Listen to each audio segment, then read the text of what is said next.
రాజ్యసభ ద్వైవార్షిక ఎన్నికల్లో అభ్యర్థిని ఖరారు చేయడం బీఆర్ఎస్ కు తలనొప్పిగా మారింది. పదవీకాలం ముగుస్తున్న జోగినిపల్లి సంతోష్ రావు తనకు మళ్లీ అవకాశం ఇవ్వాలని పట్టుబడుతున్నారు. పదవీకాలం ముగుస్తున్న మరో ఇద్దరు బీసీ రాజ్యసభ సభ్యులు సైతం రెన్యువల్ కోసం ముమ్మర ప్రయత్నాలు చేస్తున్నారు. ఈ సమయంలో కుటుంబ సభ్యుడికి అవకాశం ఇవ్వడం సమంజసమేనా అనే చర్చ పార్టీలో జోరుగా సాగుతోంది.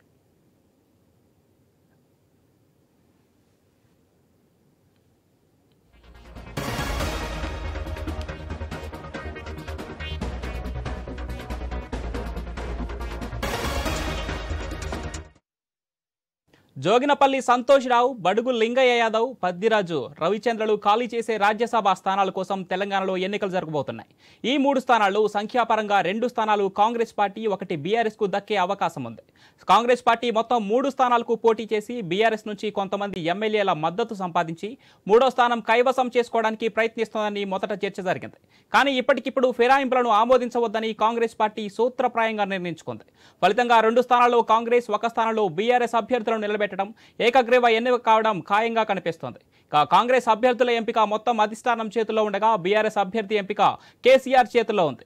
తనకు వ్యక్తిగత సహాయకుడిగా ఉన్న సంతోష్ కు మళ్లీ రాజ్యసభ అవకాశం కల్పించే విషయంలో కేసీఆర్ మల్లగుల్లాలు పడుతున్నారు.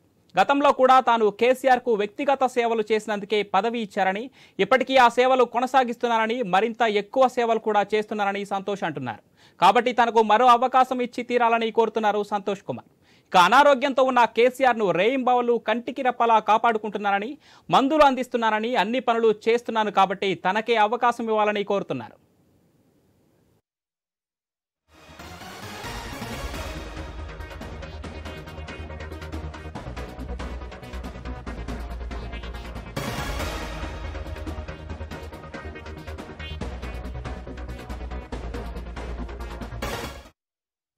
అయితే పార్టీలో పరిస్థితి మరోలా ఉంది. అధికారంలో ఉన్నప్పుడు ఎక్కువ అవకాశాలు ఉన్నప్పుడు కుటుంబ సభ్యులకు పదవులు ఇస్తే చెల్లిందే. కానీ ఇప్పుడు కూడా అలాగే చేస్తే ఎలా అన్నది ఓ ప్రశ్న. పదవీకాలం ముగుస్తున్న వారిద్దరూ బీసీ సామాజిక వర్గానికి చెందినవారు.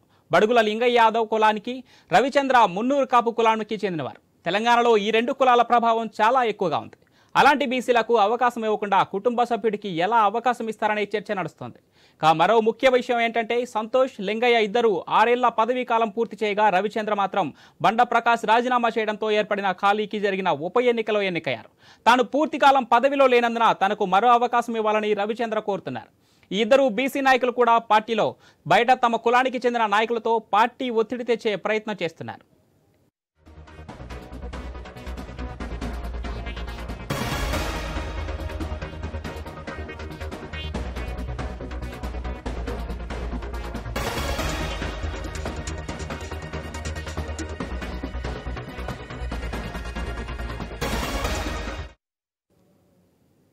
మరోవైపు పార్టీలో కీలక భూమిక నిర్వహించే హరీష్ రావు, కేటీఆర్ కూడా ఈసారి బీసీకి రాజ్యసభ అవకాశం ఇవ్వాలని కేసీఆర్ కు చెప్పినట్లు తెలుస్తోంది.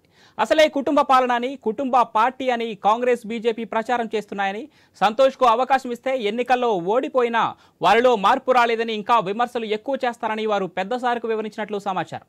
ఎవరికైనా సరే బీసీలకే అవకాశం ఇవ్వడం సబబుగా ఉంటుందని కేసీఆర్ కు చాలా స్పష్టంగా చెప్పినట్లు వినికిడే. తన సొంత బాగోగులు చూసుకునే ఇంటి మనిషికి అవకాశం ఇవ్వాలా లేక పార్టీ ప్రయోజనాల కోసం నిర్ణయం తీసుకోవాలనే విషయంలో కేసీఆర్ మల్లగుల్లాలు పడుతున్నారు. నామినేషన్లు వేయడానికి గడువు సమీపిస్తున్నా నిర్ణయం తీసుకోవడానికి జాప్యం జరగడానికి కారణం ఇదేనని తెలుస్తోంది.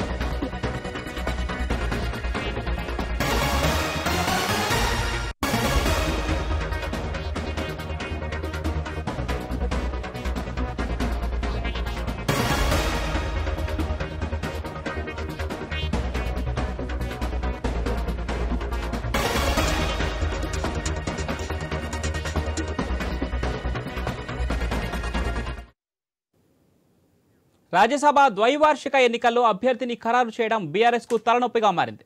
పదవీకాలం ముగుస్తున్న జోగినిపల్లి సంతోష్రావు తనకు మళ్లీ అవకాశం ఇవ్వాలని పట్టుబడుతున్నారు. పదవీకాలం ముగుస్తున్న మరో ఇద్దరు బీసీ రాజ్యసభ సభ్యులు సైతం రెన్యువల్ కోసం ముమ్మర ప్రయత్నాలు చేస్తున్నారు. ఈ సమయంలో కుటుంబ సభ్యుడికి అవకాశం ఇవ్వడం సమంజసమేనా అనే చర్చ పార్టీలో జోరుగా సాగుతోంది.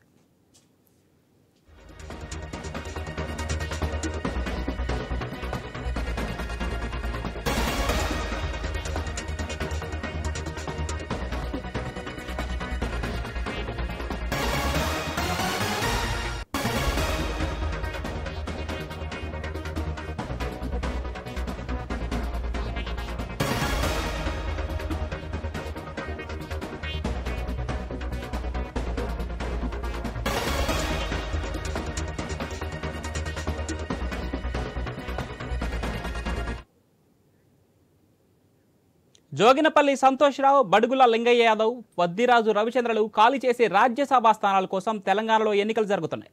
ఈ 3 స్థానాల్లో సంఖ్యాపరంగా 2 స్థానాలు కాంగ్రెస్ పార్టీ, 1 బీఆర్ఎస్కు దక్కే ఛాన్స్ ఉంది. ఇక కాంగ్రెస్ పార్టీ మొత్తం 3 స్థానాలకు పోటీ చేసి బీఆర్ఎస్ నుంచి కొంతమంది ఎమ్మెల్యేల మద్దతు సంపాదించి 3వ స్థానం కైవసం చేసుకోవడానికి ప్రయత్నిస్తోందని మొదటి చర్చ జరిగింది. కానీ ఇప్పటికిప్పుడు ఫిరాయింపులను ఆమోదించవద్దని కాంగ్రెస్ పార్టీ సూత్రప్రాయంగా నిర్ణయించుకుంది. ఫలితంగా 2 స్థానాల్లో కాంగ్రెస్, 1 స్థానంలో బీఆర్ఎస్ అభ్యర్థులను నిలబెట్టడం ఏకగ్రీవ ఎన్నిక కావడం ఖాయంగా కనిపిస్తోంది. ఇక కాంగ్రెస్ అభ్యర్థుల ఎంపిక మొత్తం అధిష్టానం చేతుల్లో ఉండగా బీఆర్ఎస్ అభ్యర్థి ఎంపిక మాత్రం కేసీఆర్ చేతుల్లో ఉంది. తనకు వ్యక్తిగత సహాయకుడిగా ఉన్న సంతోష్కు మళ్లీ రాజ్యసభ అవకాశం కల్పించే విషయంలో కేసీఆర్ మల్లగుల్లాలు పడుతున్నారు. గతంలో కూడా తాను కేసీఆర్కు వ్యక్తిగత సేవలు చేసినందుకే పదవి ఇచ్చారని, ఇప్పటికీ ఆ సేవలు కొనసాగిస్తున్నారని, మరింత ఎక్కువ సేవలు కూడా చేస్తున్నారని సంతోష్ అంటున్నారు. కాబట్టి తనకు మరో అవకాశం ఇచ్చి తీరాలని కోరుతున్నారు. అనారోగ్యంతో ఉన్న కేసీఆర్ను రేయింబావులు కంటికి రెప్పలా కాపాడుకుంటున్నారని, బంధులు అందిస్తున్నారని, అన్ని పనులు తానే చేస్తున్నారని, కాబట్టే తనకే అవకాశం ఇవ్వాలని కోరుతున్నారు సంతోష్ కుమార్.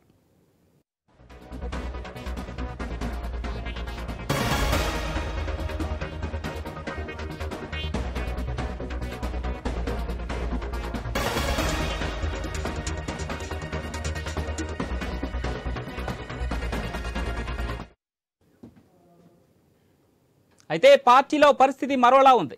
అధికారంలో ఉన్నప్పుడు, ఎక్కువ అవకాశాలు ఉన్నప్పుడు కుటుంబ సభ్యులకు పదవులు ఇస్తే చెల్లింది. కానీ ఇప్పుడు కూడా అలా చేస్తే ఎలా అన్నది ఓ ప్రశ్న. పదవీకాలం ముగుస్తున్న వారిద్దరూ బీసీ సామాజిక వర్గానికి చెందినవారు. బడుగుల లింగయ్య యాదవ్ కులానికి, రవిచంద్ర మున్నూరు కాపు కులానికి చెందినవారు. తెలంగాణలో ఈ 2 కులాల ప్రభావం చాలా ఎక్కువగా ఉంది. అలాంటి బీసీలకు అవకాశం ఇవ్వకుండా కుటుంబ సభ్యుడికి ఎలా అవకాశం ఇస్తారనే చర్చ నడుస్తోంది. మరో ముఖ్య విషయం ఏంటంటే సంతోష్, లింగయ్య ఇద్దరు 6 ఏళ్ల పదవీ కాలం పూర్తి చేయగా రవిచంద్ర మాత్రం బండ ప్రకాష్ రాజీనామా చేయడంతో ఏర్పడిన ఖాళీకి జరిగిన ఉప ఎన్నికలో ఎన్నికయ్యారు. తాను పూర్తి కాలం పదవిలో లేనందున తనకు మరో అవకాశం ఇవ్వాలని రవిచంద్ర కోరుతున్నారు. ఇక ఇద్దరు బీసీ నాయకులు కూడా పార్టీలో, బయట తమ కులానికి చెందిన నాయకులతో పార్టీపై ఒత్తిడి తెచ్చే ప్రయత్నం చేస్తున్నారు.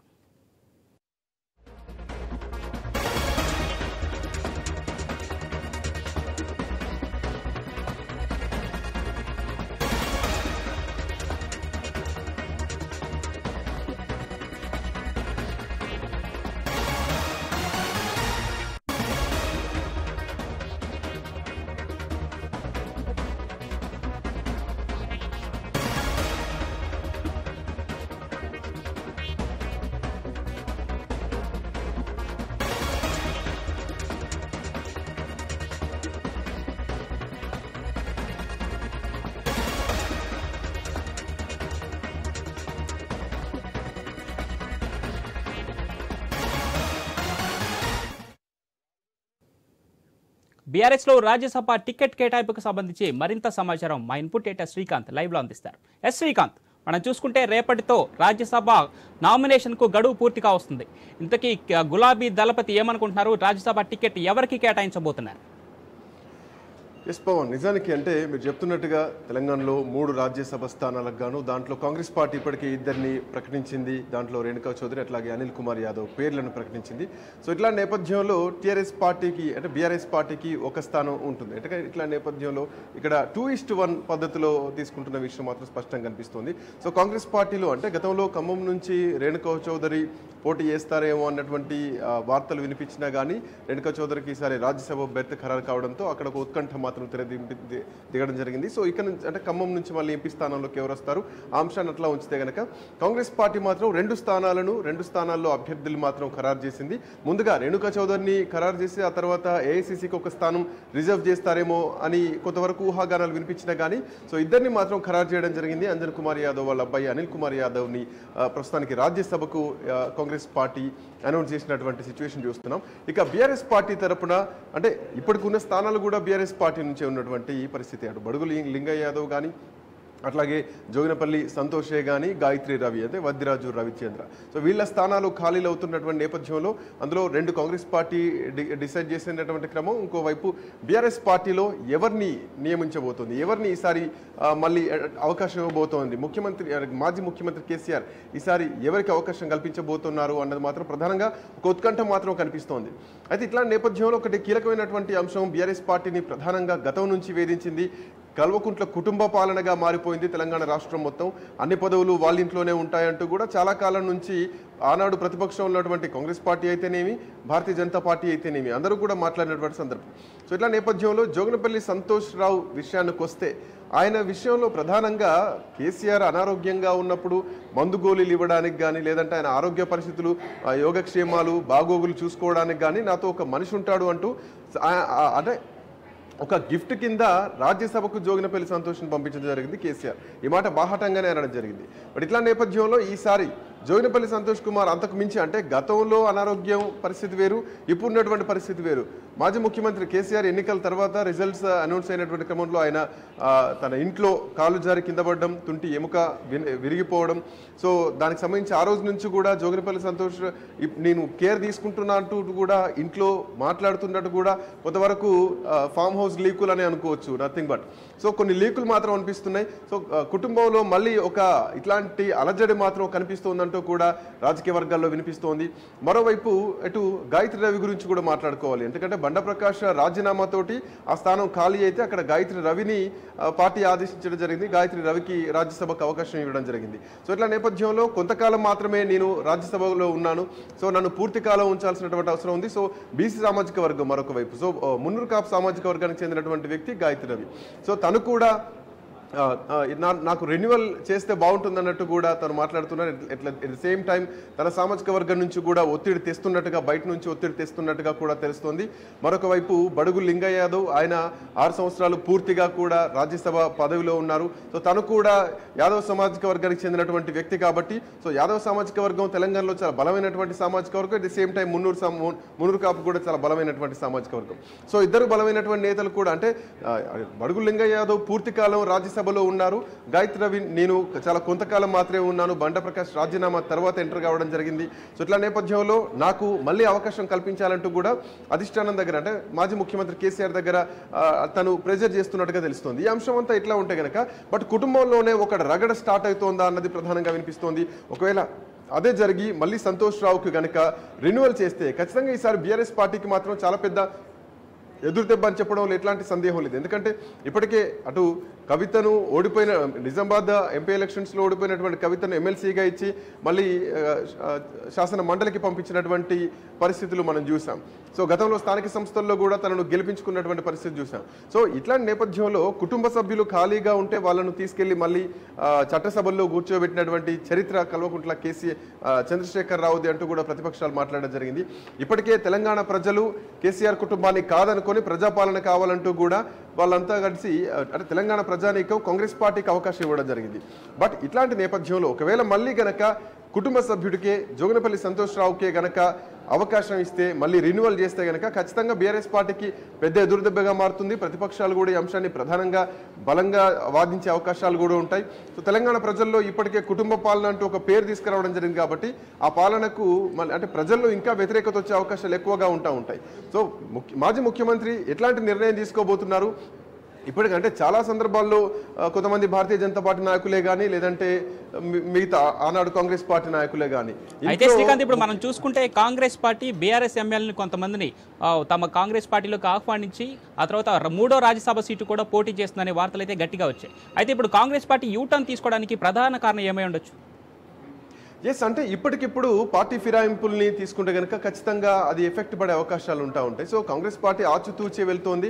మీరు అన్నట్టుగా కొంతమంది ఎమ్మెల్యేల మద్దతు తీసుకొని కూడా 3 స్థానాలకు పోటీ చేసేటువంటి అవకాశం కాంగ్రెస్ పార్టీకి ఉన్నా కానీ కాంగ్రెస్ పార్టీ ఆ నిర్ణయం నుంచి బయటకు వచ్చేసింది. సో యూటర్న్ తీసుకొని అంటే ప్రజలు ఎన్నుకున్నారు కాబట్టి ప్రజాపాలన పరంగానే వెళ్ళాలి. సో 2 స్థానాల్లో పోటీ చేయడానికి కాంగ్రెస్ పార్టీ సుముఖత వ్యక్తం చేసింది, 2 అభ్యర్థుల్ని రాజ్యసభకు పంపడానికి. సో ఇప్పటికిప్పుడు పార్టీ ఫిరాయింపుల్ని ఆహ్వానిస్తే గనక ఖచ్చితంగా అది మళ్ళీ ఎఫెక్ట్ అయ్యే అవకాశాలు ఉంటాయి. సో ప్రజలు ఎన్నుకున్న ప్రభుత్వం కాబట్టి ఎన్నుకున్నటువంటి విధంగానే ముందుకెళ్దాం అన్నటువంటి ఉద్దేశంతో రేవంత్ రెడ్డి ఉన్నట్టుగా తెలుస్తోంది. సో ఏ ఎమ్మెల్యేలను కూడా ఇప్పటికిప్పుడు ఫిరాయింపుల అంశంలో మాత్రం ముందుకు మాత్రం వెళ్ళట్లేదు, మిగతా ఎమ్మెల్యేల మద్దతు కూడా తీసుకోవట్లేదు. బట్ చాలా మంది ఎమ్మెల్యేలు మాత్రం ముఖ్యమంత్రి రేవంత్ రెడ్డిని కలవడానికి అంటే బీఆర్ఎస్ పార్టీ ఎమ్మెల్యేలు రేవంత్ని కలవడానికి కొంత సుముఖత వ్యక్తం చేస్తున్నారు. ఇప్పటికే మనం చూడొచ్చు మెదక్ జిల్లాకు సంబంధించినటువంటి ఎమ్మెల్యేలు 4 కూడా, అంటే అందులో ఒకరు గతంలో కాంగ్రెస్ పార్టీ నుంచి బీఆర్ఎస్ పార్టీకి వెళ్ళినా కానీ మిగతా వాళ్ళు బీఆర్ఎస్ పార్టీలో ఉన్నారు. వాళ్ళంతా కూడా రేవంత్ రెడ్డిని కలిసినటువంటి సందర్భం.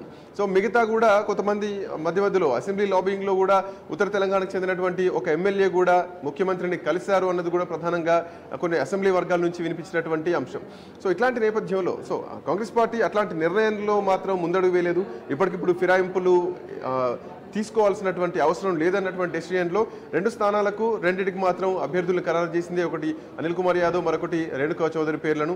సో ఇటు బీఆర్ఎస్ పార్టీ ఒక డైలమాలో మాత్రం ఉన్నది స్పష్టంగా కనిపిస్తోంది.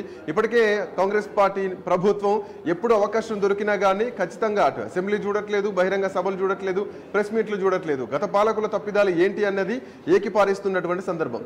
ఒకవేళ మళ్ళీ కుటుంబ సభ్యుడికి అవకాశం ఇస్తే కనుక ప్రజలు ఓడగొట్టినా కానీ కుటుంబం మీద ప్రేమ తగ్గలేదు, కుటుంబ సభ్యుల మీద ప్రేమ తగ్గలేదు, వీళ్ళకు ప్రజల మీద ప్రేమ లేదు, కుటుంబ సభ్యుల మీద ప్రేమ ఉందంటూ ఖచ్చితంగా ఈ ఆరోపణలు ఎత్తుకునే అవకాశం ఉంటుంది. సో ఇట్లా నేపథ్యంలో బీసీలకే మళ్ళీ అవకాశం ఏమైనా మాజీ ముఖ్యమంత్రి కేసీఆర్ ఇచ్చే అవకాశాలు ఉంటాయా, లేదంటే రెన్యువల్కి వెళ్తారా, రవిచంద్రకి ఇస్తారా, లేదంటే కుటుంబ సభ్యుడికి ఇచ్చి మళ్ళీ ఏమైనా తప్పిదాన్ని మూటగట్టుకుంటారా, ఇవన్నీ మాత్రం వేచి చూడాల్సినటువంటి అవసరం అయితే ఉంది. Pawan right, thank you Srikanth. రాజ్యసభ ద్వైవార్షిక ఎన్నికల్లో అభ్యర్థిని ఖరారు చేయడం బీఆర్ఎస్ కు తలనొప్పిగా మారింది. పదవీకాలం ముగిస్తున్న జోగినపల్లి సంతోష్రావు తనకు మళ్లీ అవకాశం ఇవ్వాలని పట్టుపడతారు. పదవీకాలం ముగుస్తున్న మరో 2 బీసీ రాజ్యసభ సభ్యులు సైతం రెన్యువల్ కోసం ముమ్మర ప్రయత్నాలు చేస్తున్నారు. ఇక బీఆర్ఎస్ లో రాజ్యసభ సీటు కేటాయింపుకు సంబంధించి గులాబీ దళపతి తీసుకునే నిర్ణయాలకు సంబంధించి మరింత సమాచారం అందించడానికి మా ప్రతినిధి రవిచంద్ర లైవ్ లో సిద్ధంగా ఉన్నారు. ఎస్ రవిచంద్ర, మనం చూసుకుంటే కుటుంబంలో ఉన్న సంతోష్ కుమార్కే టికెట్ కేటాయించబోతున్నారా, లేక రానున్న పార్లమెంట్ ఎన్నికల నేపథ్యంలో బీసీ ఓటు బ్యాంకును కైవసం చేసుకునేందుకు కేసీఆర్ మళ్ళీ బీసీ వ్యక్తికే రాజ్యసభ సీటు కేటాయించబోతున్నారా, ఏం జరగబోతోంది? అయితే బీసీల కోణంలో చూడాలంటే బడుగుల లింగయ్య యాదవ సామాజిక వర్గం నుంచి ఉన్నారు. దాంతో పాటు మన మున్నూరు కాపు సామాజిక వర్గం నుంచి వద్దిరాజు రవిచంద్ర ఉన్నారు. వీళ్ళిద్దరిట్లో ఎవరికో ఒకరికి ఇచ్చేటువంటి అవకాశం ఉంది. ఇందులో ఎక్కువగా అంటే 6 సంవత్సరాలు పూర్తి చేసుకున్నట్టుగా బడుగుల లింగయ్య యాదవ్ కాకుండా వద్దిరాజు రవిచంద్ర కేవలం 2 ఏళ్ల పూర్తి చేసుకున్నారు. ఆయన గతంలో బండా ప్రకాష్ ముద్దిరాజు స్థానంలో ఆయన రాజీనామా చేసిన తర్వాత ఆ వద్దిరాజు రవిచంద్ర నామినేషన్ వేసి రాజ్యసభకి వెళ్ళారు. అయితే ఇప్పుడు మళ్ళీ వద్దిరాజు రవిచంద్రకే ఇస్తే ఆయన కొద్దిగా ఆర్థికంగా కూడా ఉన్నారు.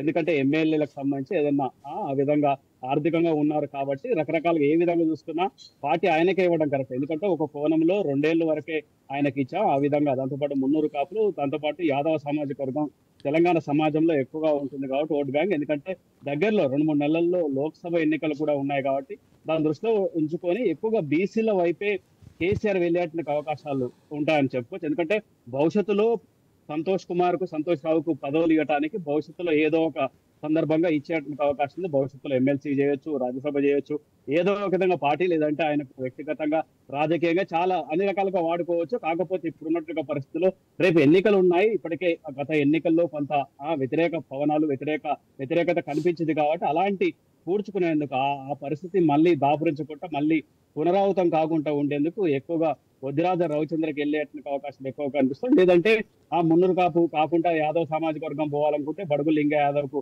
పోయేటువంటి అవకాశం. మొత్తాన్ని మాత్రం బీసీలకు ఇచ్చేటువంటి అవకాశాలే ఎక్కువ కనిపిస్తున్నాయి. కేసీఆర్ కు క్లారిటీ ఉంది. అంటే కేసీఆర్ రేపే నామినేషన్లు చివరి రోజు కావడంతో ఈ నెల 27న రాజ్యసభ ఎన్నికలు జరుగుతాయి కాబట్టి అయితే కేసీఆర్ మనసులో ఎవరున్నారన్నది ఇప్పటికీ కేసీఆర్ దగ్గర వాళ్ళకు కూడా తెలియని పరిస్థితి. అంతేకాదు సంతోషరావు ఎప్పుడు దగ్గర ఉంటే సంతోషరావు కూడా క్లారిటీ ఇవ్వని పరిస్థితిని బట్టి చూస్తే మరి కేసీఆర్ మరొక వ్యక్తిని బరిలోకి దించుతారన్న కోణంలో కూడా చూడాలి. ఇప్పటి వరకు కేసీఆర్ కూడా ఊహించింది ఏంటంటే కొంతమంది బీఆర్ఎస్ ఎమ్మెల్యేలు ఏమన్నా కాంగ్రెస్ కు ఓటు చేస్తారా ఆ కోణంలో కూడా ఆలోచించారు. కాకపోతే కాంగ్రెస్ నుంచి ఇప్పటికే రేణుకా చౌదరికి, దాంతో పాటు అనిల్ కుమార్ యాదవ్ కి ఇద్దరు అభ్యర్థుల్ని బరిలోకి దించింది. ఇద్దరు అభ్యర్థుల పేర్లు అనౌన్స్ చేసింది హైకమాండ్, ఏఐసిసి అనౌన్స్ చేసింది. దాంతో పాటు అటు అంటే రేణుకా చౌదరి ఇచ్చేట కోణంలో కూడా అటు ఖమ్మం జిల్లాకు చూసుకుంటే ఆమె మల్లు బట్టి విక్రమార్క భార్యకు నందినికి ఇచ్చేట అవకాశం, అంటే అదే కాంగ్రెస్ వైపు ఇస్తాయి. మొత్తానికి ఇటు టీఆర్ఎస్ నుంచి ఎక్కువగా వద్దిరాజు రవిచంద్ర లేదంటే మరో బీసీ నాయకునికి ఇచ్చేట అవకాశాలు కనిపిస్తున్నాయని చెప్పుకోవచ్చు. ఎందుకంటే బీసీలకు వెళ్ళేట అవకాశాలు ఎక్కువగా కనిపిస్తున్నాయి. ఎందుకంటే కేసీఆర్ ఇప్పుడు రేపు జరిగే ఎన్నికల్లో, లోక్సభ ఎన్నికల్లో కూడా అన్ని క్యాలిక్యులేషన్ చేసుకుంటారు. ఎందుకంటే రేపు లోక్సభ ఎన్నికల్లో కూడా 17 మంది అభ్యర్థుల్ని బరిలోకి దించుతారు. అందులో ఉన్నట్టు ఆ క్యాలిక్యులేషన్ ఈ క్యాలిక్యులేషన్ సామాజికంగా సోషల్ ఇంజనీరింగ్ చూసుకున్నట్టు అవకాశాలు కూడా ఉన్నాయి. కేసీఆర్ మధ్యలో ఎవరున్నారన్నది ఈ సాయంత్రం కల్లా తెలిసేట అవకాశం ఉంది. ఎందుకంటే కాంగ్రెస్ వైపు నుంచి అటు రేణుకా చౌదరి, అనిల్ కుమార్ యాదవ్ ఉన్నారు కాబట్టి కేసీఆర్ కూడా ఈ సాయంత్రానికి రేపు నామినేషన్ల గడువు ముగుస్తున్నందున ఈ సాయంత్రానికే ప్రకటించే అవకాశాలు కనిపిస్తున్నాయి. Pawan, right, thank you Ravichandra.